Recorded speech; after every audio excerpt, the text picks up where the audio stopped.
Right, let's start. I'm gonna do this. I've got about 6 paintings I'm going to do. And I'll start with this Holscroft, which is in Stratford-on-Avon. It was an old house, belonged to one of Shakespeare's daughters who married a local doctor, and this is where they lived. I'm going to go in straight with my pen. I've got a Fude nib pen, carbon black ink, so I'm going to go in with a pen first, and then I'll do some um, I'll do some watercoloring on top of this.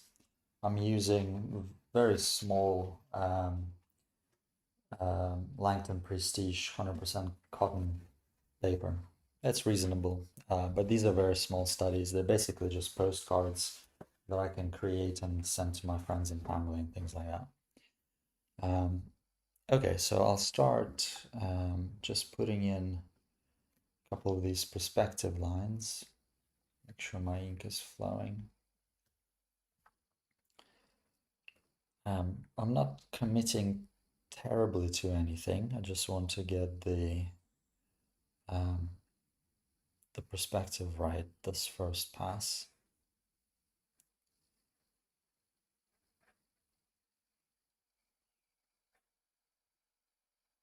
I'm doing some eyeball measurements as well. When I put these lines in, kind of I immediately think of my vanishing points. I try to keep the reference in my head. So this is 2-point perspective. I've got a vanishing point going that way, then a vanishing point going that way.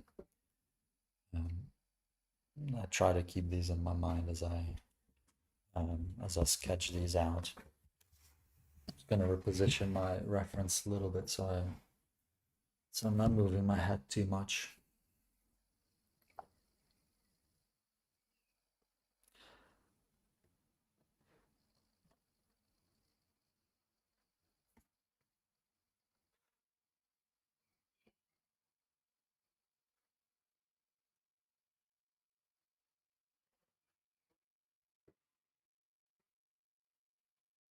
The cool thing about Fude nibs is that um, you can control the thickness of the line depending on how you hold the pen. So if I wanted a thicker line, I just draw like this. If I wanted a thinner line, I just turn it over like that. The other nice thing is that they're actually quite forgiving.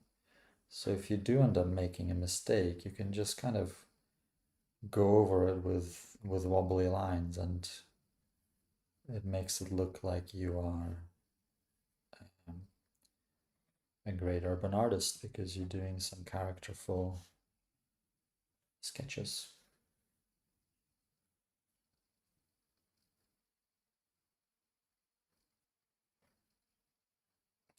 These bay windows are always quite hard because they've got a bit of an angle to them.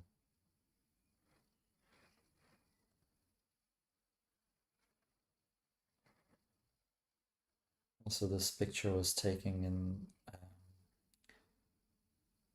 the summer, so um, some of these features are a little bit hidden by the foliage, so I'm not going to draw them. I will indicate them when I start drawing them.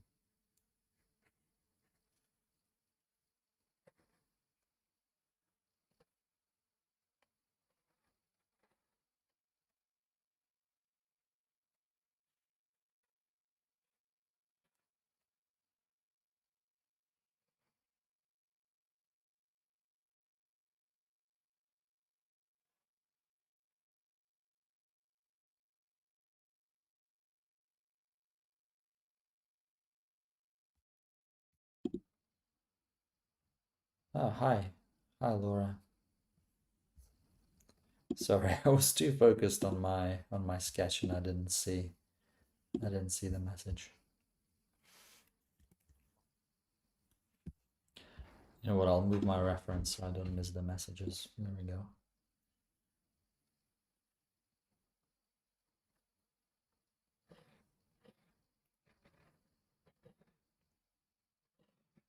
And this is what I mean. I've definitely got this line wrong here, but I can go in and I can pretend like it never happened because I've got a Fude pen.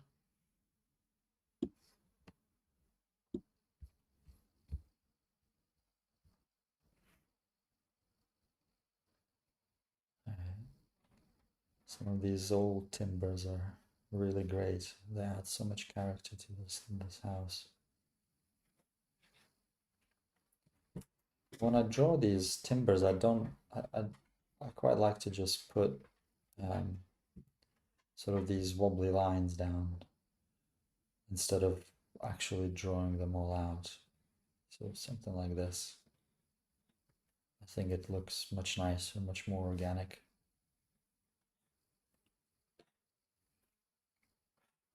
Can lose that there.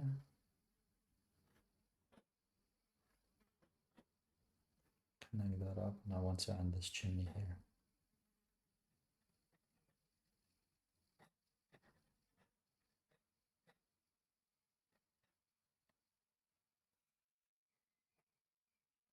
There's a little overhang and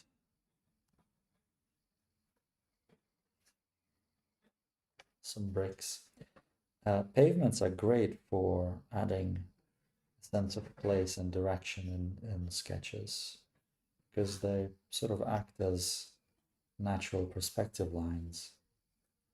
So I quite like using pavements as a means of um, guiding the eye.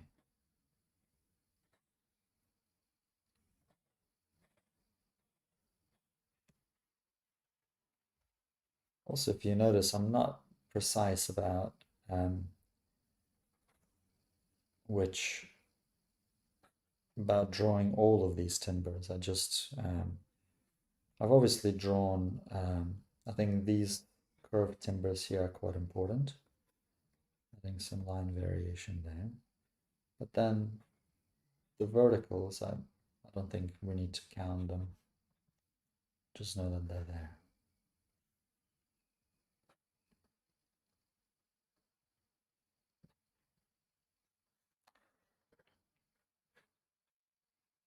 There you go. That's some indications of a brick wall. Um, I'm following, broadly speaking, I'm following perspective lines when I put in the bricks. It makes a big difference. And this is where food in it is great because I can really hit this corner with a nice different weight. There we go.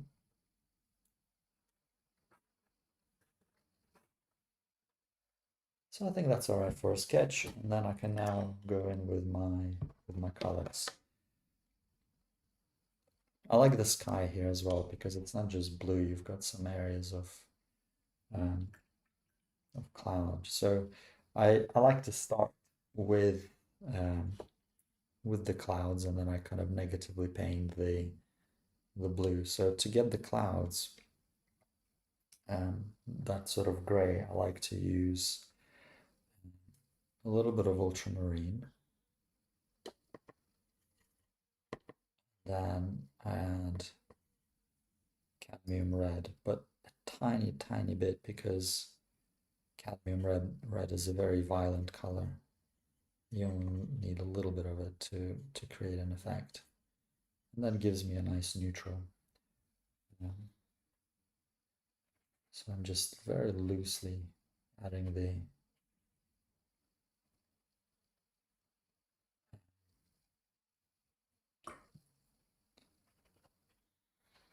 clouds, letting the water pool in places, and um, adding some pigments where I think we need a little bit more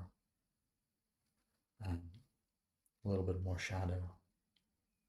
So with clouds, we've got they're basically balls with bottom halves of them in shadow. And then there are some streaks of blue, so I'll use my cerulean blue, which is a cool blue, just to add those in.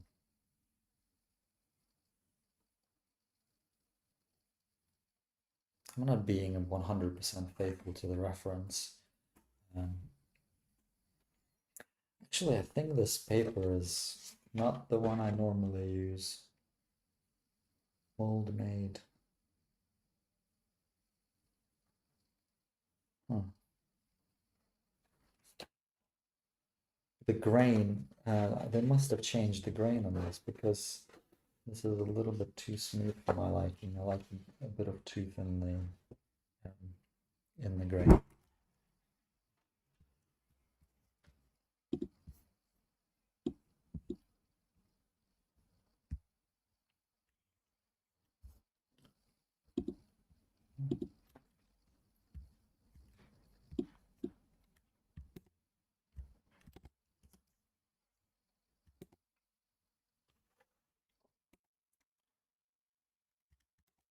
All right, so let's add. Um, let's do this. Let's do the roof. So for the roof, I'm using burnt sienna, and then I'm going to. It is good paper, yeah. It's nice. I'm not sure. I like this specific block is very small, and I think it's a little bit too smooth for my liking. So I tend to get pools of water on it. The Langdon Prestige is a fabulous paper.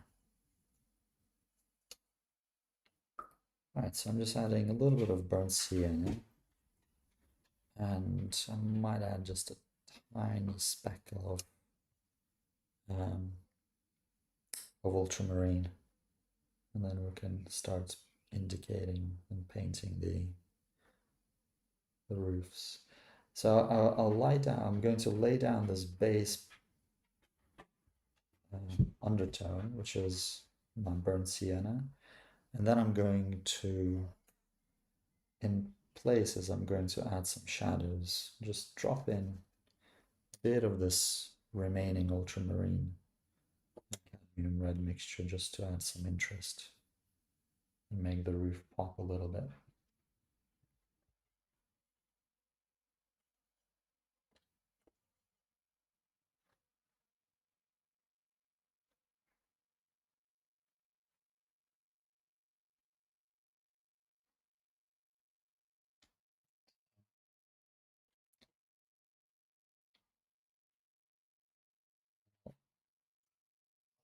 A little bit obscure. I quite like these skip lines that, or these patches that have emerged here because um,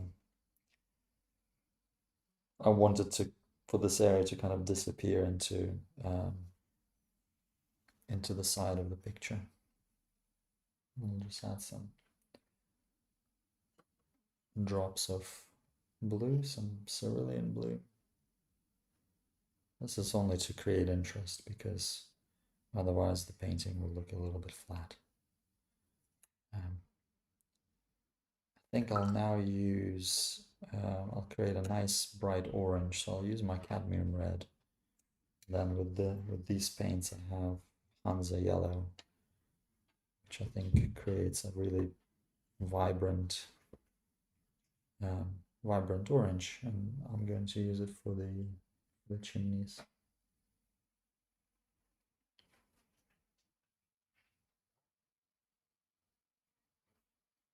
There we go. And then for the rest of the house, I'm using just raw sienna, which is a very warm yellow. I might add a dash of cadmium red in there because when I look at this reference, I'm not seeing a pure uh, warm yellow. There are the shades of warmth in there, which I think are nice. So we'll add that in quite loosely because being loose creates um, this texture, which is nice.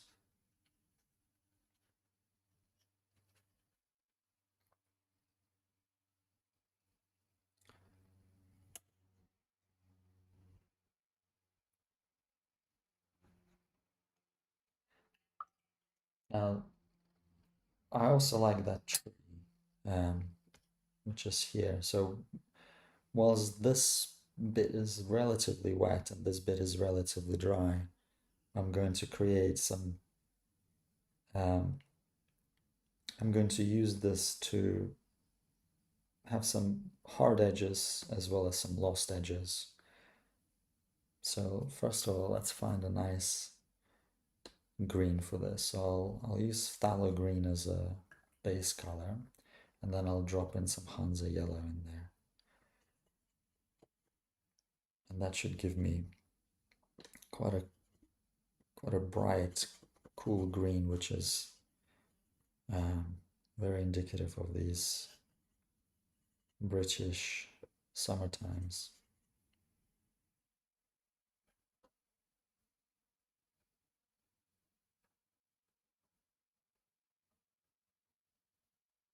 There we are, so a little an indication of a tree.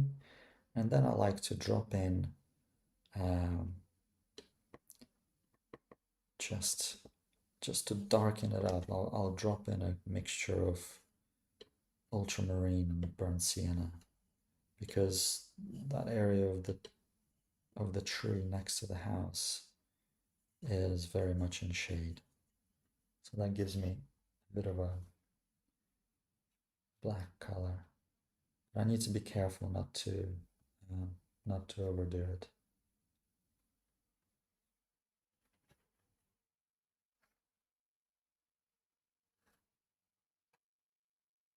Okay, and I think that's it. This tree is in the distance, so I don't want to draw every single branch.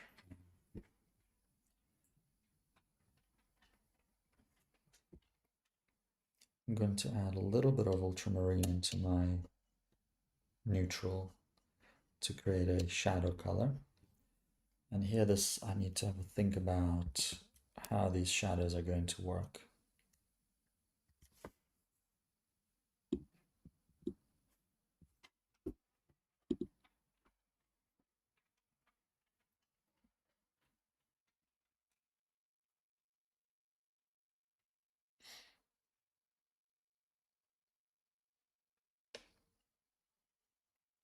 So I think put this, drop this into the shadow.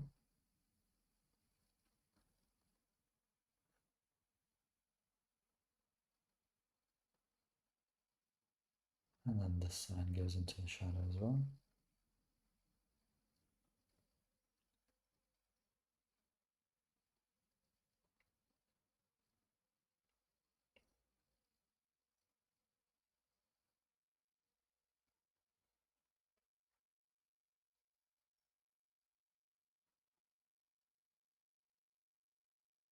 And then there's some shadow areas under the eaves.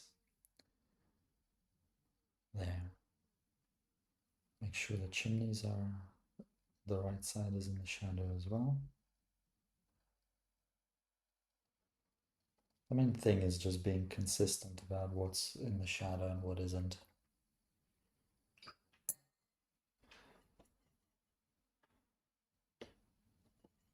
And then we just loosely add the road.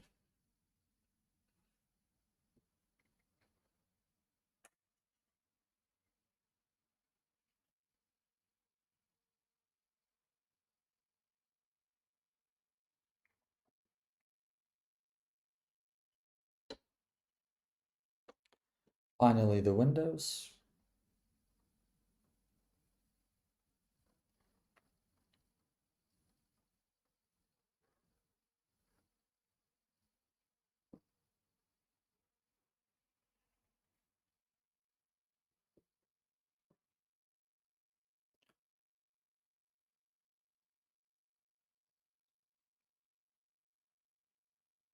And I think that looks alright actually.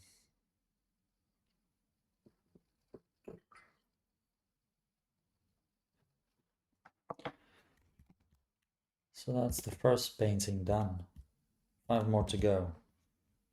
I like doing these little studies because they take about 10 minutes each, so they're very quick and you can experiment.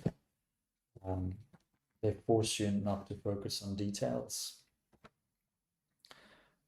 so that you can just go in and make sure this is in the shadow. Yeah, so you can go in and just paint.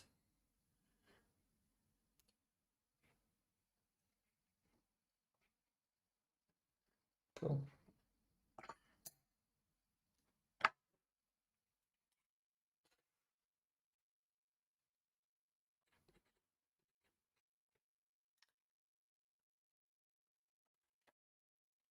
That's one done. Let's move on to the next one.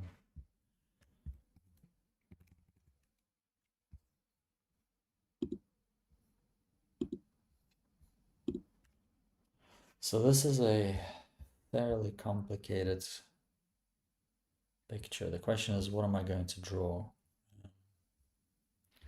What should the composition be? I think maybe if I draw, I'd like to include this tree on the right, and then I'd like to include a little bit of this house on the left of the main building. But I might just do something like this.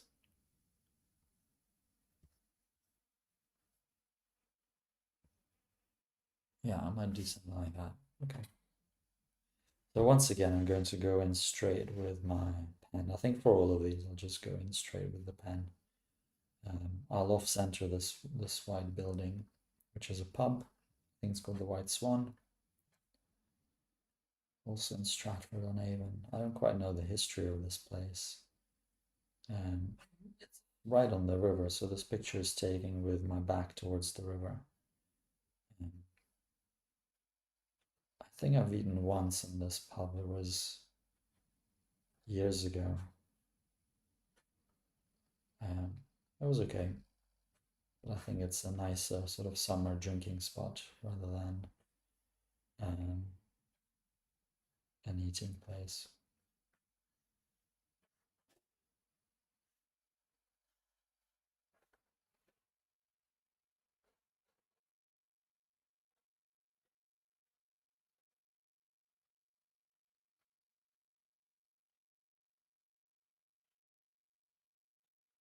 So again, I'm just putting some guidelines really. I'm not committing to anything at this stage. I just want to make sure that my proportions are right, that my composition is right,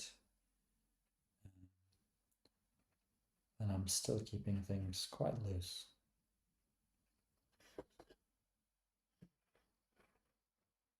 It is a bit boring, this composition, because it's just face on.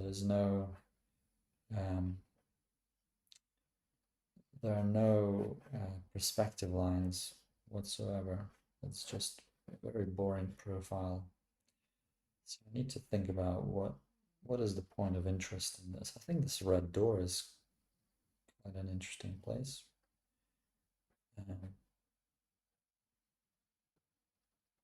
And but yeah, this tree would have been nice here, but I think I just need to just what's the right word? Just indicate it rather than draw it out because I don't have much space to do anything with it.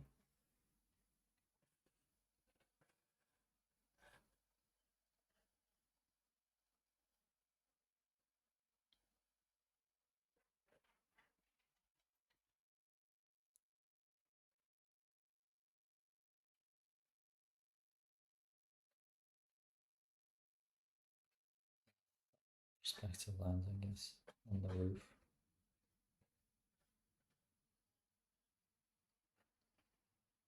I'll put this aerial in as well. It's part of the part of this landscape, I guess. All these antenna to catch the football matches and all that stuff. Okay, now I can start committing to some of these lines, and I start with these shadow areas that overhang the bay windows in this building.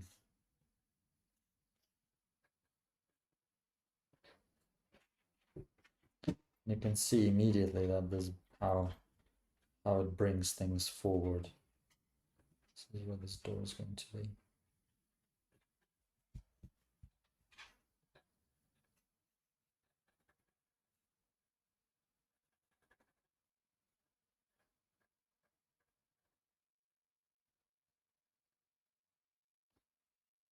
Let's see, you can put some of these branches in here. Just the black areas I'll come in with a brush and refine them a little bit. Okay, that's enough for now. I think I'll let's see how it goes, and then if I might need to come back in with ink once I've finished.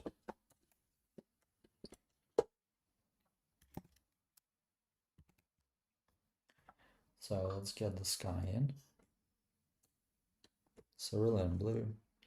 Nice cool sky. I find that cerulean blue works, or Prussian blue works very well with British skies.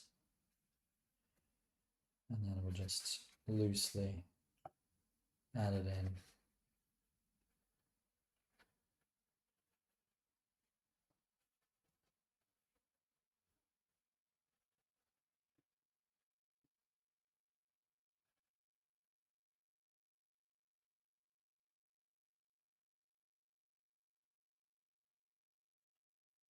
Like so. I think I managed to get a little. I want to keep this entire building white, so I think I'm just going to dab that out. Then negatively paint this side here. There we go.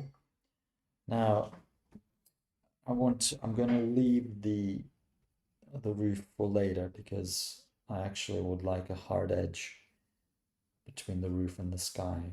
So I think I'll paint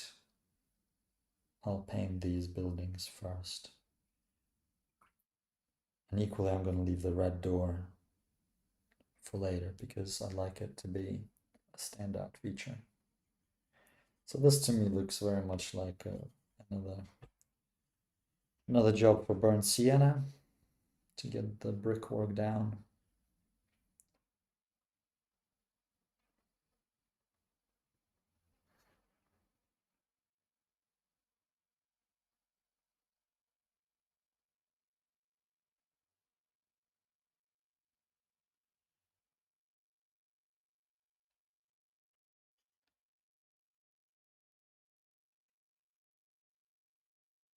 And then I'm going to mix in a little bit of that Prussian blue as I move, not Prussian blue, cerulean blue as I move to the right because that's where the shadow begins.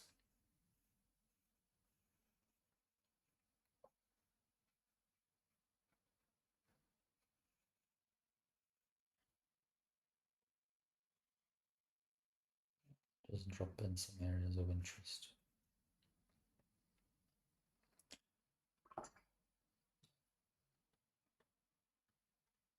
Okay. Now, the chimney, just delicately. Same thing here. Okay, let's do the roof now. So the roof is still, I think that's burnt sienna, and I will add a little bit of ultramarine just to give it a kind of a purplish, a little bit more ultramarine, kind of a purplish look.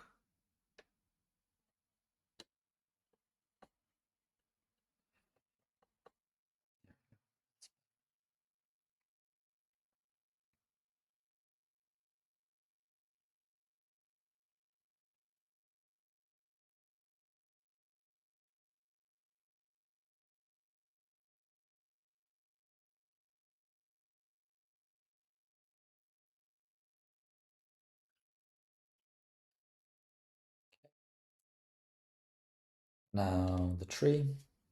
So I'm using raw sienna to get the rest of the branches in, which are kind of in the, I might add a little bit of green in there too. So this is hooker's green, which is very good for foliage.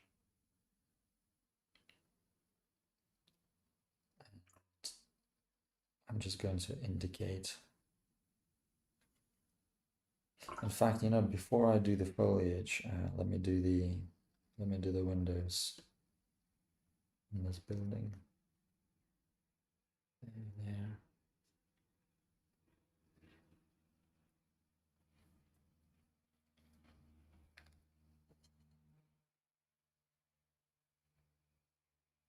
Just dropping a little bit of color in there to keep things interesting.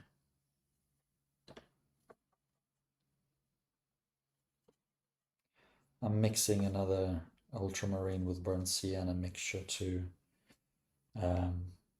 sort of go in with a little bit of dark tone into there, and also to add a couple of shadows under the roofs.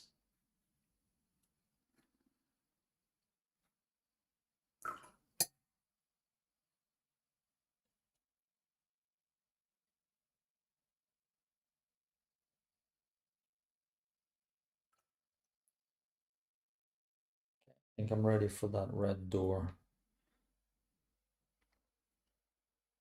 Right, so should I do, it doesn't look quite red. It might be more on the rose side. So maybe I'll do a little bit of rose and cadmium red. And let's see what happens. Oh yeah, that's kind of cool.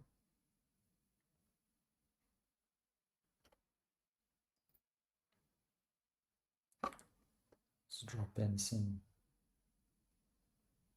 cad red for texture.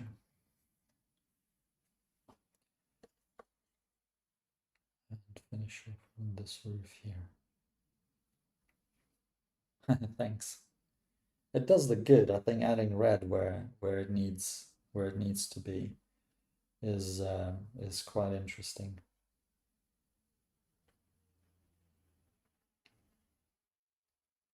There we go. I'm just thinking where if I need to add just a tiny bit of texture somewhere. I think we need the minute it's floating in midair, so I think I'm going to add this wall here, but it won't be an explicit wall. I'll just indicate some sort of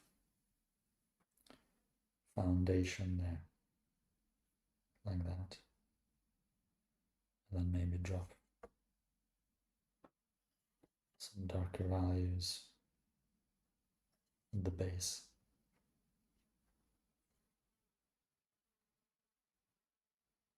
Yeah.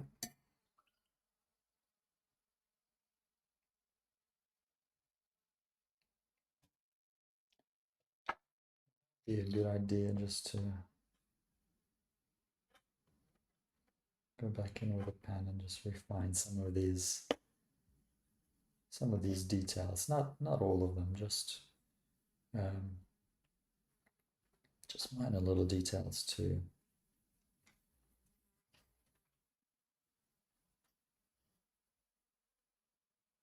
bring it all together.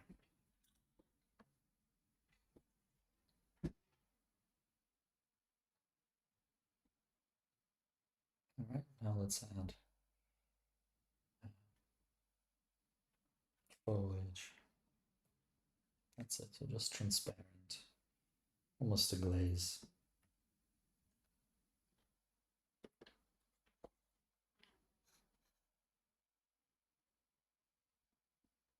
I'm getting some nice granulations actually at the bottom, which is not, didn't expect that, but looks good.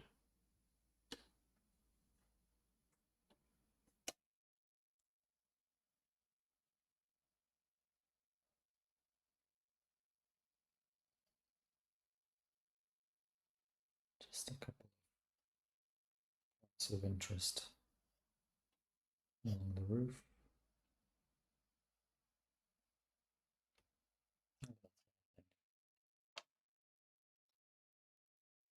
Very quick. I don't think it should be more than, I don't know how long I spent, but it couldn't be more than 10 minutes.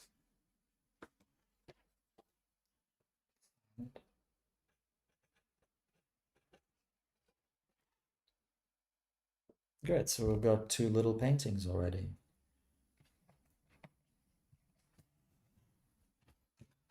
Two little postcards. Nice. Let's crack on.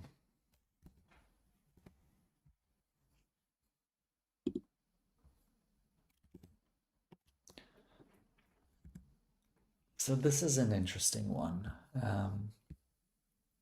I wasn't sure whether I should include it or not because it's quite a complex picture. There's a lot of stuff going on here.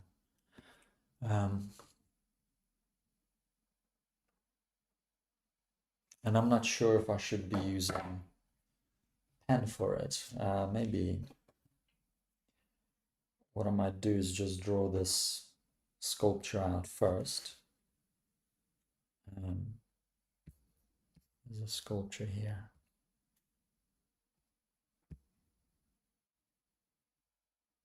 And then build the rest of the composition with the paintbrush. Or maybe just go in straight with the paintbrush. Because I don't want it to be too pronounced. It's a very soft picture and I quite like that about it. Remember this day was, and this wisteria smells wonderfully.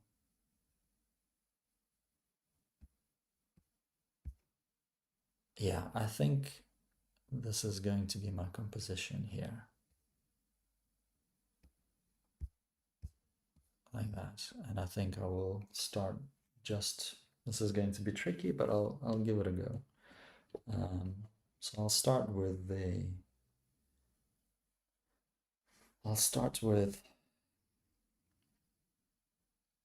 sculpture.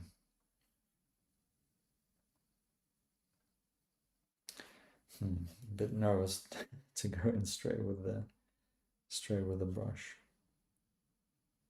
What's the worst that can happen? So here it's just shapes. I'm not thinking about it as that this is a person. I'm just drawing a shape.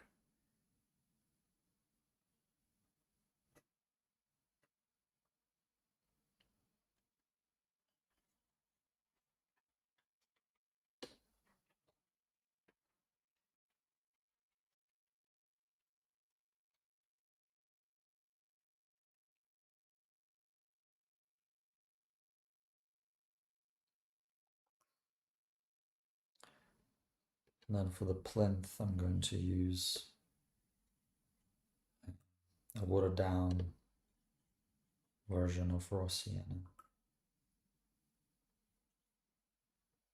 with a little bit of blue, I think, because it's got some green undertones. So just a tiny splash of cerulean blue.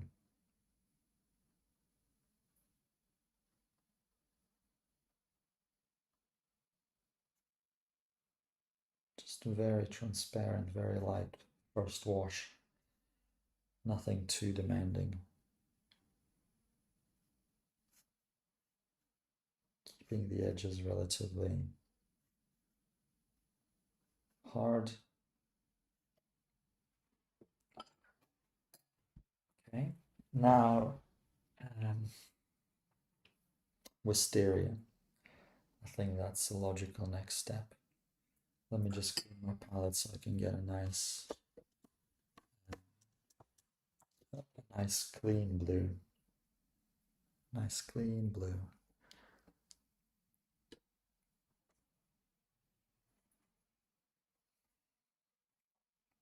And there's a little bit of ultramarine in there.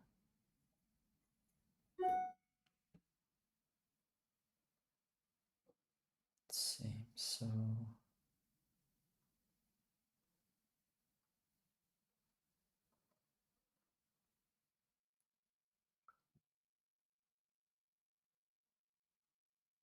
So again, just shapes.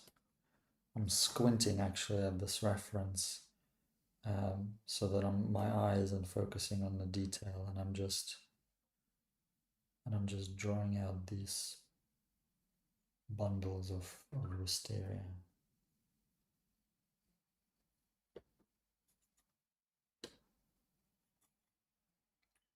Some Hansa yellow.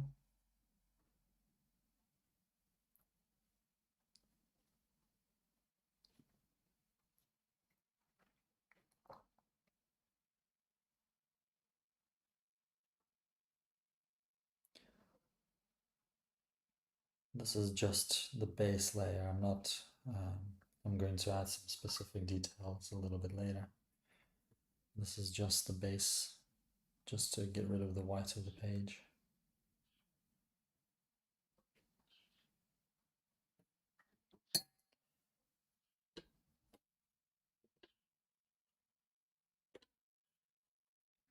Now you see this Hansa yellow, this raw sienna is not, it's not very appropriate for this picture because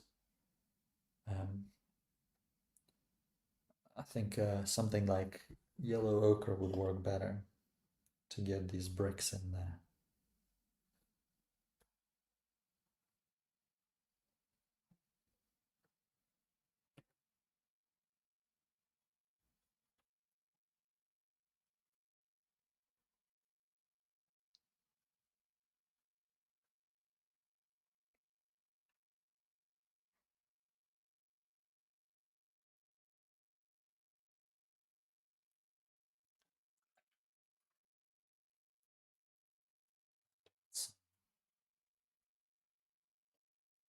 Indications of this rose, of this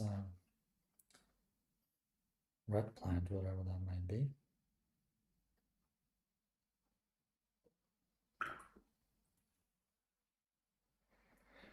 So generally speaking, I think there's a lot going on the left-hand side of this picture, and there's a lot more structure on the right-hand side of the picture. So that's what I'm going to focus on, I think.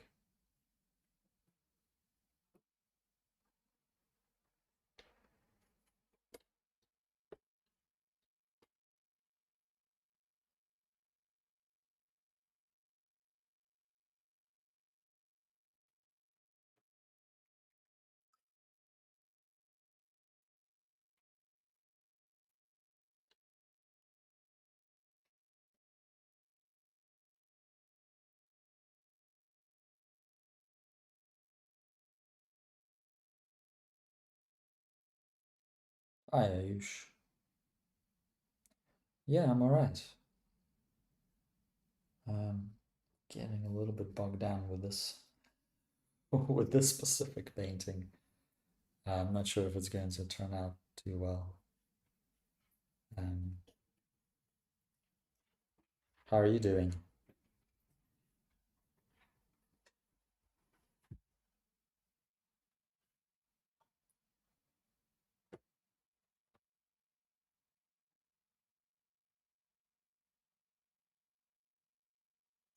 Good.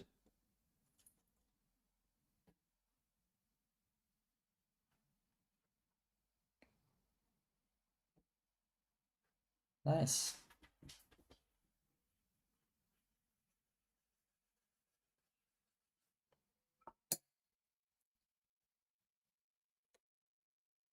I've got about 3 more paintings to do after this one, and then I'll call it a day.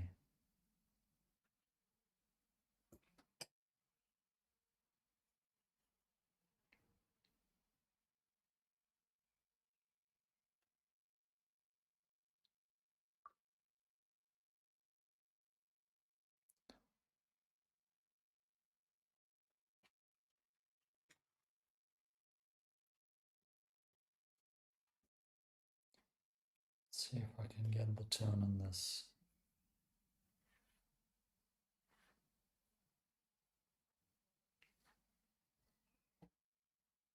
Well, the good thing is that you've got a year before that, but now I know what the yeah, preparing for an exam is never fun when it's so far away. Yeah.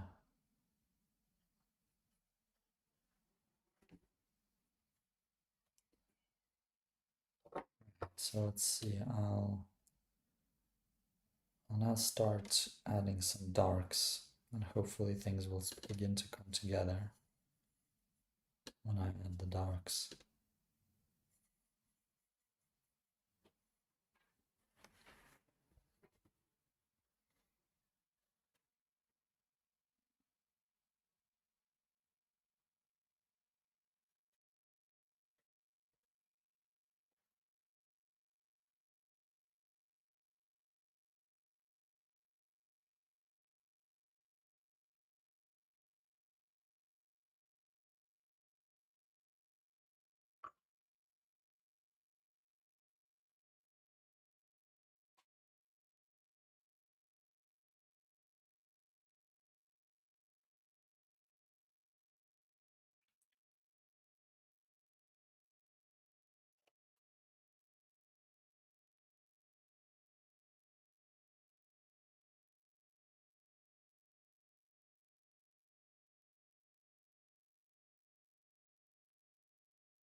Yeah, yeah, for sure. Very important.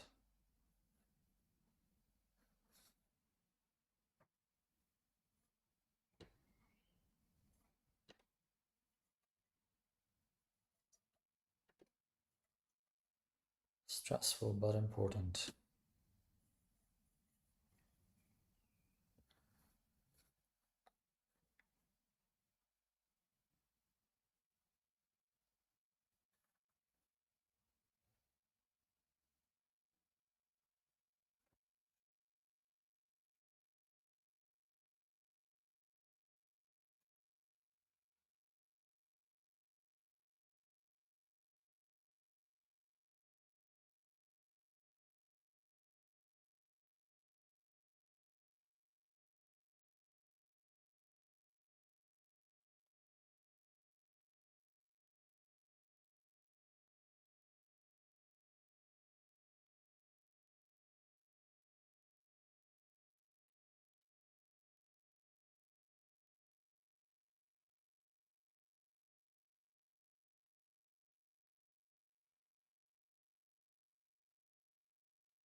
Let's see.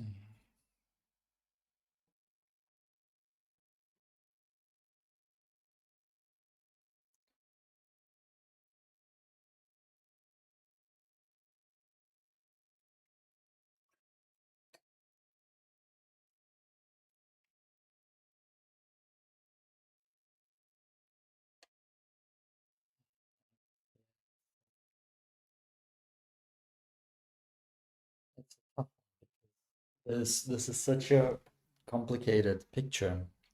It's a very complex reference. So getting everything in is virtually impossible. And I'm just needing to think very hard about simplification. So which bits I need to bring out. And I thought that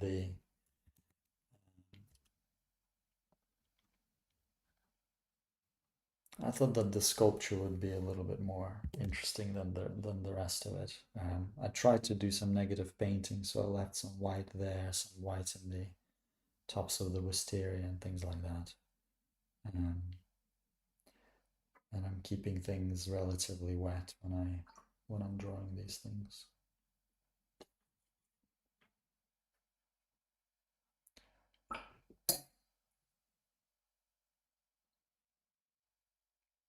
so simplification. Might add just some detail here and there.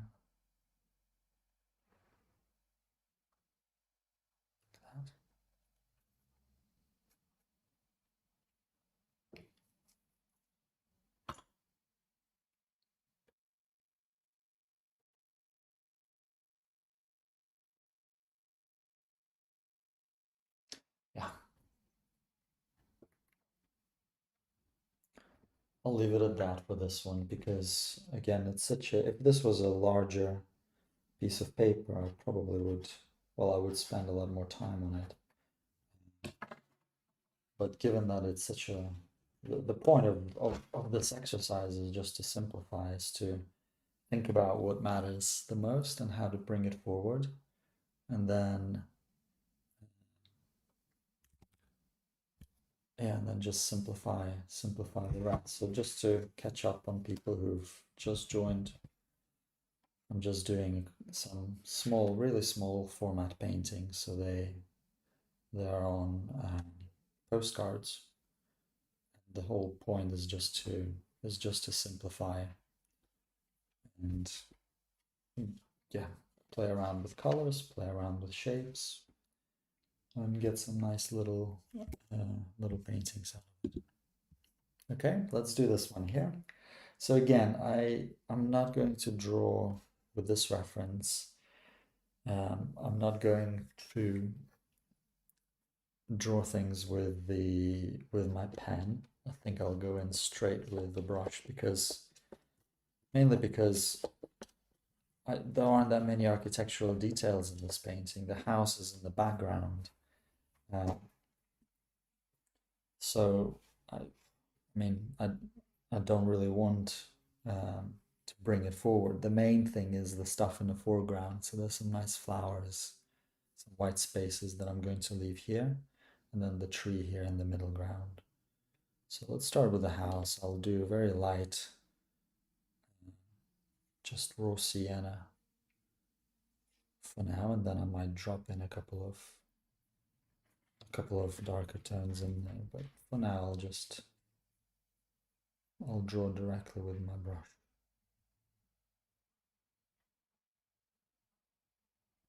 Still keeping to perspectives, but when I draw with the brush, it's just shapes and no details. I'm not drawing a house, I'm drawing a triangle, I'm drawing a rectangle. It's just shapes.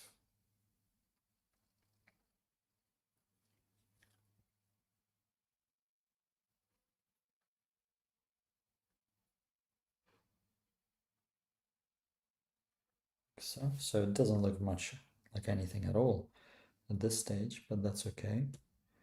It's going to start coming together when we begin adding color and contrast.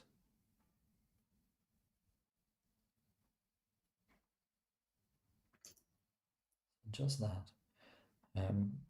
Next, I'm going to, let me think, I might go for this tree in the background or in the middle ground. So I'll use a hooker's green with some Hansa yellow to create kind of a nice bright green. And that's going to be my base color. And then I'm going to be dropping in things like ultramarine just to darken things up. I'm going to use the brush to kind of mimic the direction of these leaves, of these branches, allowing for some skips because just to account for the white space.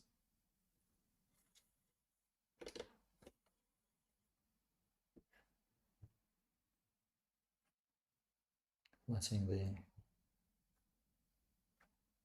water do its thing.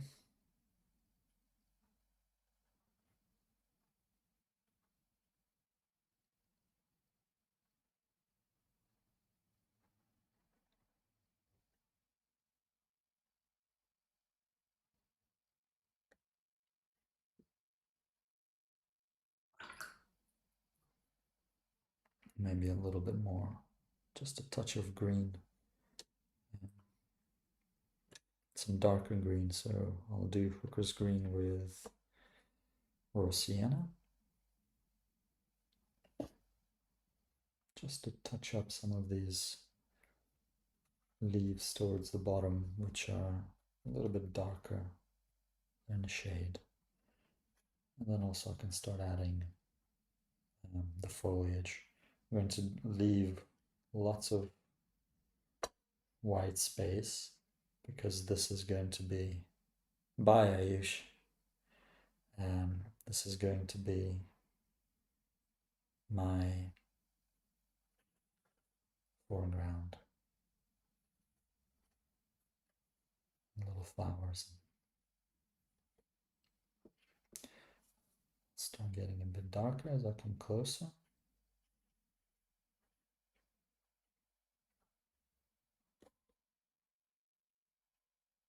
Having some different shapes of grass.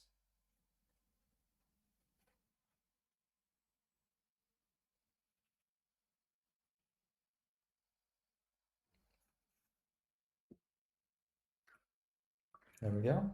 And whilst that dries, I'm going to draw, paint my sky.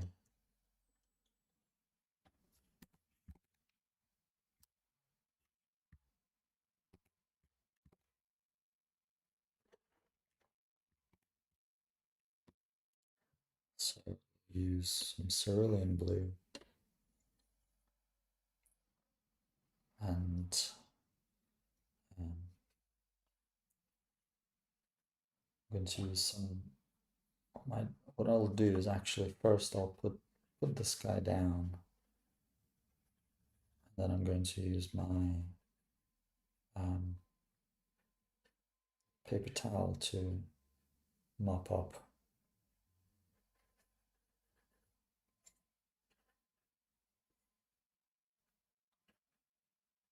some distant trees here, so I don't particularly care for them. I'm just adding them as a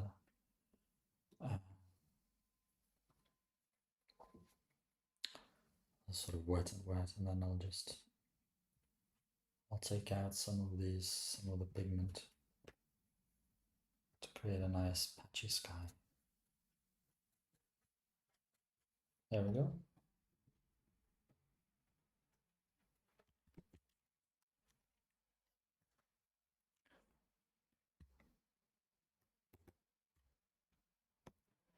Okay, I'm going to just add a couple of accents in the foreground. So I've got my cadmium red and a little bit of rose, just to add these little flowers here.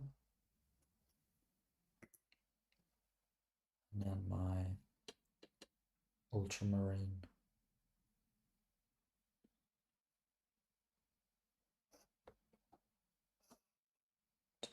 To get some of these tulips. There's actually a couple of specks of tulips down here as well. Whilst that's going, I'll do the wall. And the wall is going to add some structure to this composition. So I'll mix cadmium red and a little bit of ultramarine to get a sort of a warm neutral.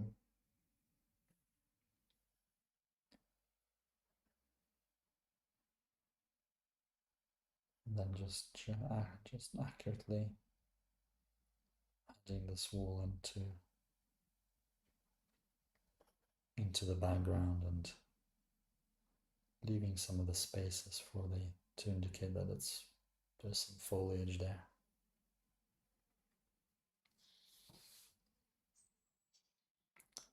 In fact, I'm going to just create a darker green with cerulean blue and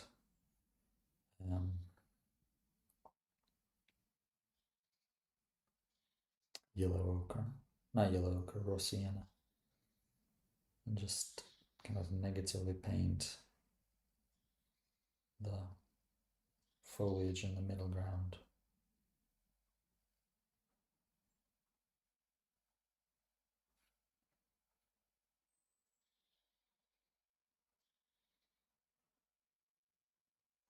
think foliage generally is difficult to paint because you need to really think about how you're going to simplify. This is where I squint at things, that's when it becomes a little bit easier to do the simplification.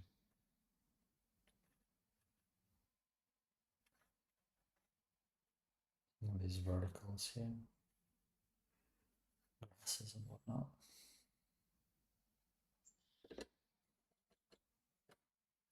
Varying greens as well helps, so that not everything is the same shade of green. We've got kind of different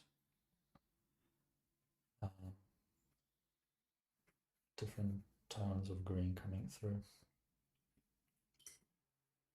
Okay, now let's refine the building so that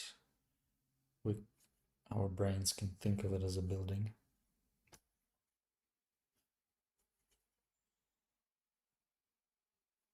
Bye, Laura. Thank you for joining.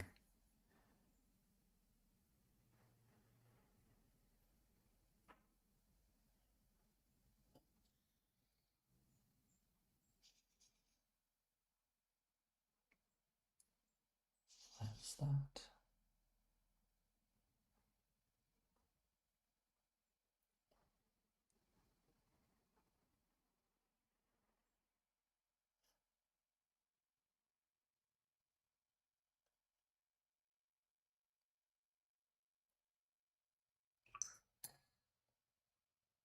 Let's add some of those windows.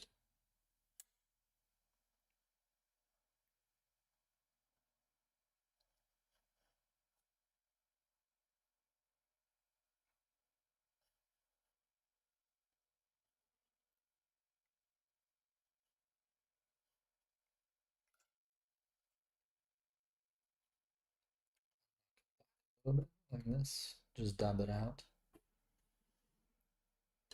Probably should use a slightly thinner brush for these.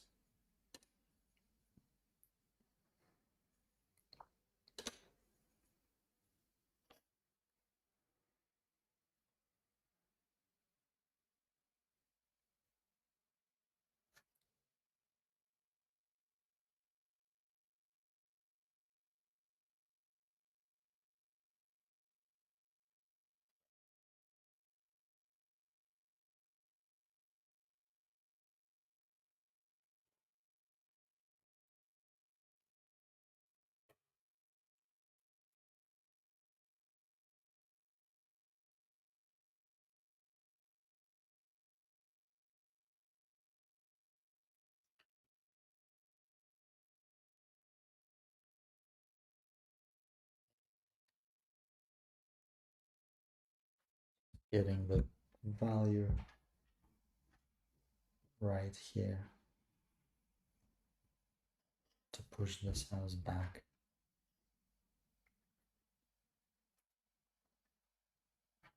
There we go.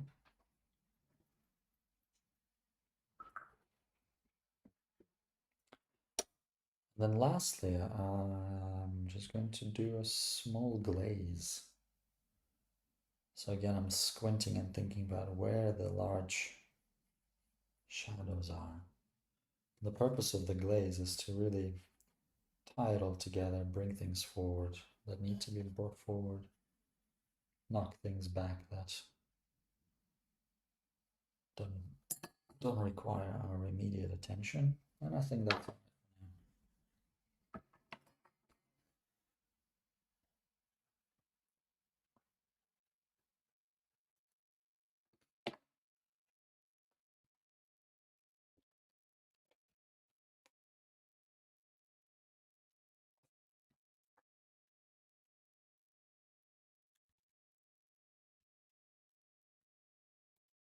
So I've got two more paintings to go, so this is a fairly straightforward painting. The cool thing about it is this little sheep here, looking very curious. So I might actually structure my composition like this so that I include the sheep. I'm going to negatively paint the sheep. which basically means I'm going to paint the stuff around it. And then I'll paint the sheep itself. I'm just going to clean my palette to make sure I get cleaner colors. And I'll start with the sky. I can see sort of a cerulean blue obscured by some clouds. So what I'll do is I'll put some, so my horizon line is here, and the sky is going to come to about here. So I'm just going to very loosely paint the sky, remembering that actually A, it's going to dry lighter, B, it's going to be mostly obscured by trees. And then I'm using Hooker's green and a little bit of Hansa yellow to create a cooler blue, cooler green, sorry, which is going to go into the background. This is that sort of foliage in the background, and then I'm using just a wet brush to bring it down. And actually I quite like it for the foreground too, so I might just continue on the idea like so. Now where's my sheep? The sheep is going to be here, so I'll just take out a white patch like this and make sure I don't forget about my sheep going into the patch. Next, I like to do, whilst the sky is drying, I like to add sort of the wet and wet indication of a tree, of the leaves. And it sort of it helps me plan where the tree is going to go, but also it adds a three-dimensional quality to the tree when this dries, because I'm going to be drawing some leaves that are coming forward. You can see these two trees actually connect up. So it doesn't look like much, it's just some splatters of green and blue.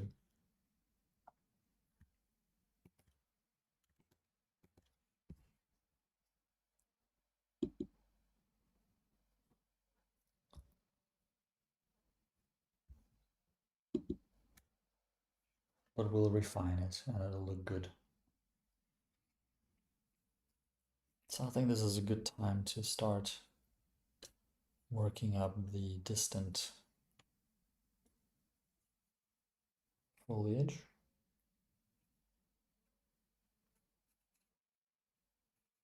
Whilst it's still wet. The main thing about landscapes is establishing the horizon line.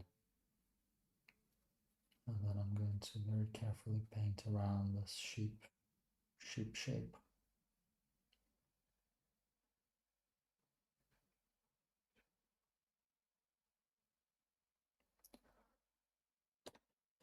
Like so, add some variety.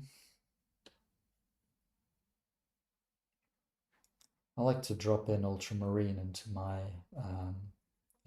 foliage because it granulates and it creates nice varieties of greens. And it granulates and it creates really nice natural looking foliage effects. So win-win.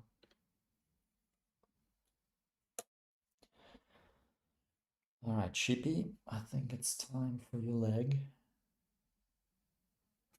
So that's one side of the leg there. And where's your head going to go? The head's going to go here. So then, how big is your body? Like that. And then we'll sort something out for the rest of it.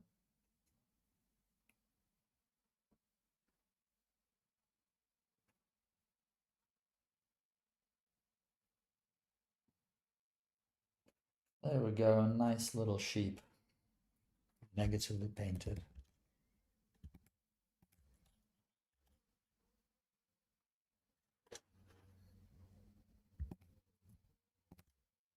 Okay. Just need to make sure we connect this poor sheep with the rest of the pasture. I will leave, I think, a couple of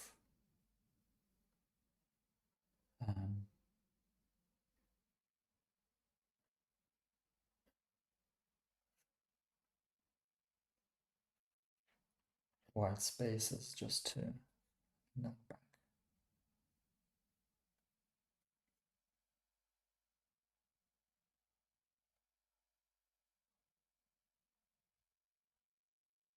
Its belly was a little bit too small.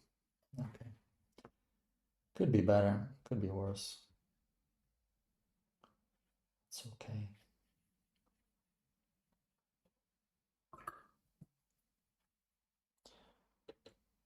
Let's just drop some ultramarine into that. Let's see.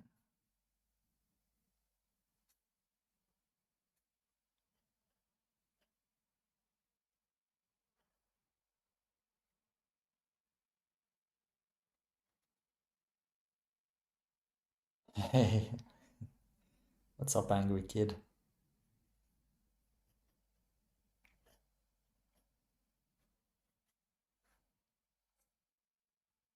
Just, there we go. So maybe a little bit more. Yeah, I'm okay. Got a nice afternoon of painting, just doing some small studies with watercolor. Just some postcard size things. Little houses, big houses, pubs, all of that kind of stuff. Just to practice simplification. A little break from digital stuff too, so looking at just mostly watercolor this one.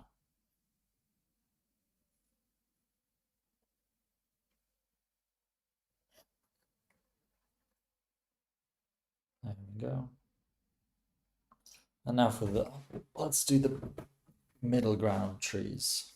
So we'll use raw sienna and cerulean blue. So we'll get a nice cool looking green, but on the darker side, and then just almost dry brushing the tree branches into this, trying to leave some white space for the actual branches to go in. I'm going to darken this blue up with some burnt sienna, darken the green up with some burnt sienna, to add to the depth of this tree. So I can see that the branches and the leaves towards the bottom are a little bit darker than the ones on the top. Like so. Then I'm going to use the same darker green to sort of dry brush my foreground tree.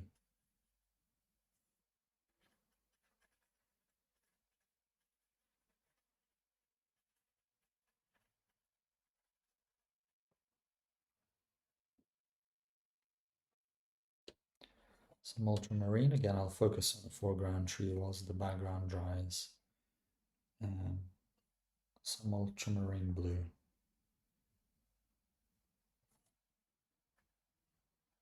Dropping it into the foliage.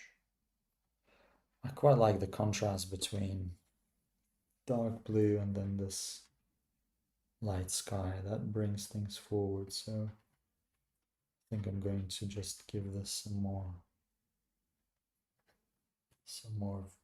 tone. And then a very light neutral for for a bit of this tree trunk here.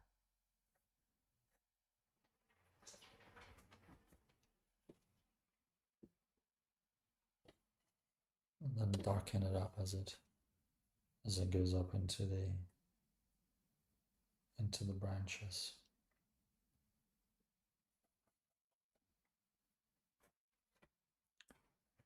So to get them, I'm a bit lazy. I don't want to get my rigger brush. So what I've done is just flattened out my round brush, and with this flattened edge, I can just put in some thinner lines,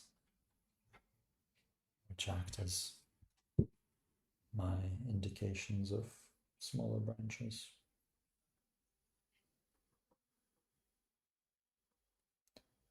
Something like that. Very versatile, these brushes are. So I think flat brushes are quite versatile.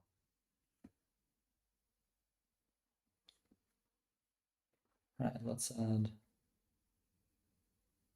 some branches in here. And I actually quite like the fact that these branches are running into the foliage because they're in the distance, so that creates a nice effect.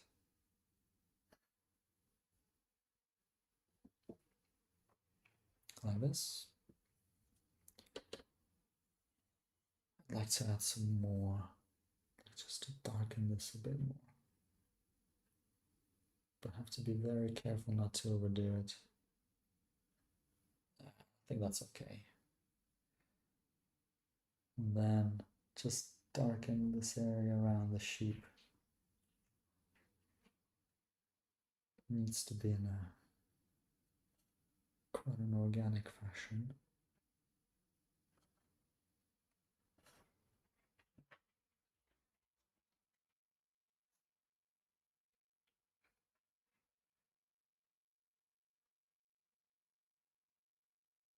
Looks more like a cow than a sheep at this stage.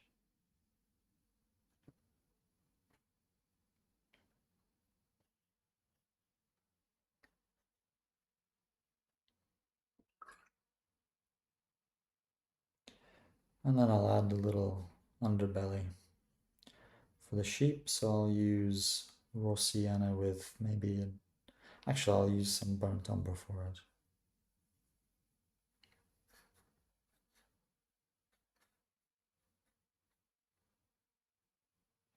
A little bit on the neck. A leg there. Well, there you have it. I mean, it could be anything, this animal. Doesn't look like a sheep.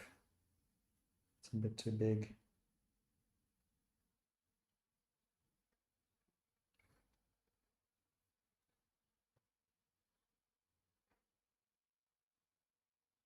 Maybe if I made the legs a bit smaller.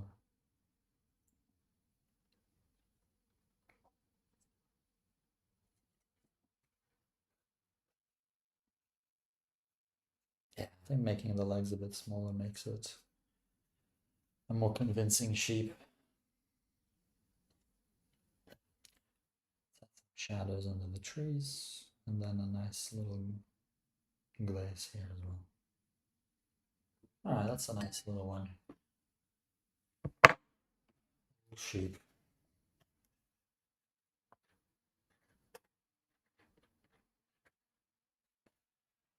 There we go.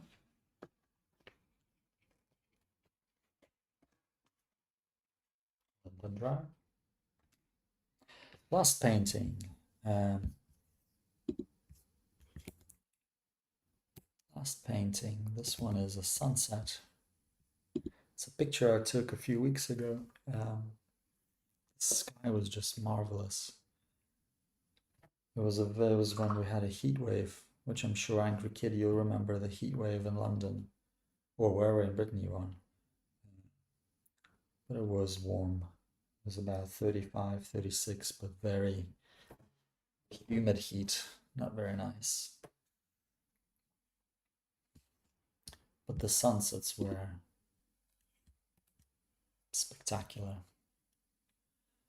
So let's see if we can harness Turner his sky drawing approaches. So if I remember correctly, with Turner, he used to start with the reds, and he quite liked the cadmium reds. So here I'm going to make a bright orange. So I'm mixing cadmium red with some Hansa yellow, which is very close to the gumbosh tint, which Turner really liked to use. So let's start with that. Let's get just, there's a really pronounced, you know what, I might do that later. Let's do the sunny bit here.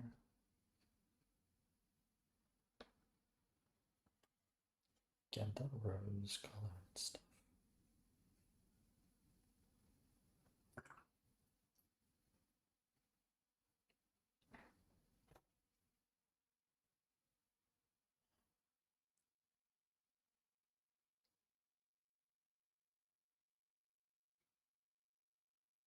This. And now we can add the blues. So I'll use ultramarine with some cadmium red to get kind of a deep purple color. And then we can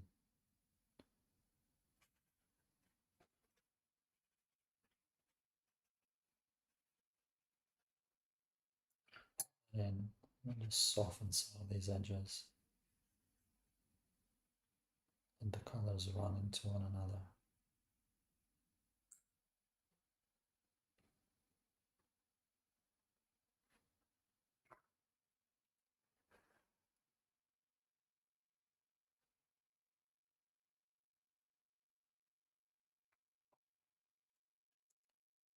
Just very gently add these. There's a beautiful glow here. I'm not sure if I'm giving it any justice actually. And I just want to darken this area up a bit. So that it stands out more. And now for the foliage. So let's have my, I'll use ultramarine blue and Hansa yellow just to create a kind of a warm blue-green. Just damp this extra bit. So now the horizon line is just going across like that. Then we can add, we'll add our shapes in.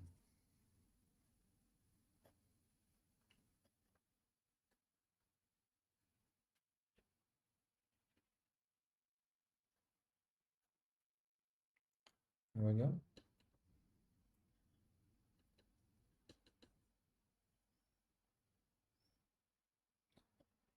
Just dropping in a little bit more of this green mixture.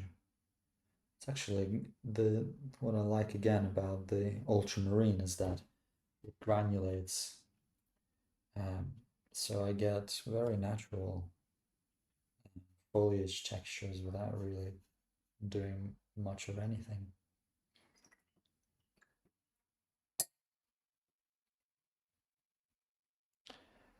And then we can bring this blue down, not blue, green.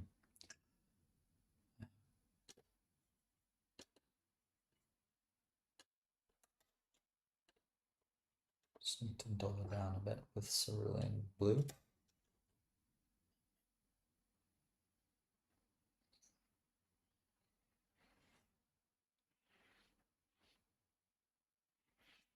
That's it.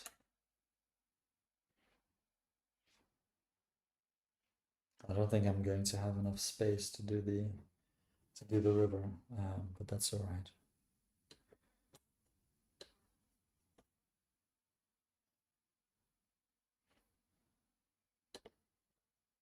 Ultramarine for granulation. Pigments granulate better when you're painting wet and wet. So if you do like the granulation effect, um, I think that's the keeping it wet and wet gives you the best gives you the best gives you the best results.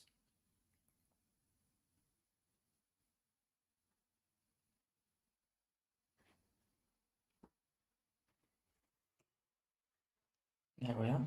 So this painting is interesting because there's nothing to it. It's just shapes, and then our brain just kind of interprets it as a landscape.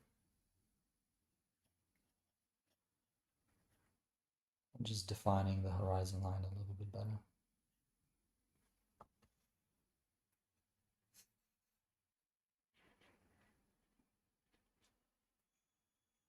I'm gonna keep the lost and found effect with these edges here, and then just make sure I darken my horizon so that there's no confusion about where that line might be. Now the last thing before I call it day on this painting is this yellow line here. I really like it. I think it adds character. Maybe some of these oranges catching the light. What I'll do is I'll get a fairly dry brush and then just kind of add them in a couple of places like this, and then that's the maybe get rid of this one. That's the sky. That's the sun catching the tips of those clouds. But what I might do is just to see. I've got pure yellow, Hansa yellow, and I just wonder if I just do that, if that's gonna do, if it's gonna make it look nice or not. That's okay, actually. I thought it would be horrible. It's not bad. I think on camera it doesn't look as good, but in real, when I look at this painting, it actually, yeah, it looks nice. So that's it. I'll up there, sign, and call it a day. So we've got 6 paintings, 6 little studies.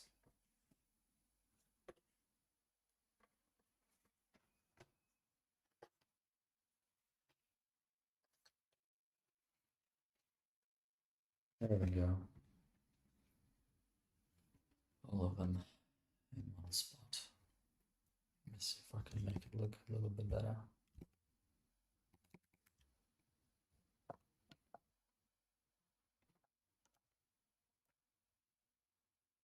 Maybe not. I don't think I can get them all in one.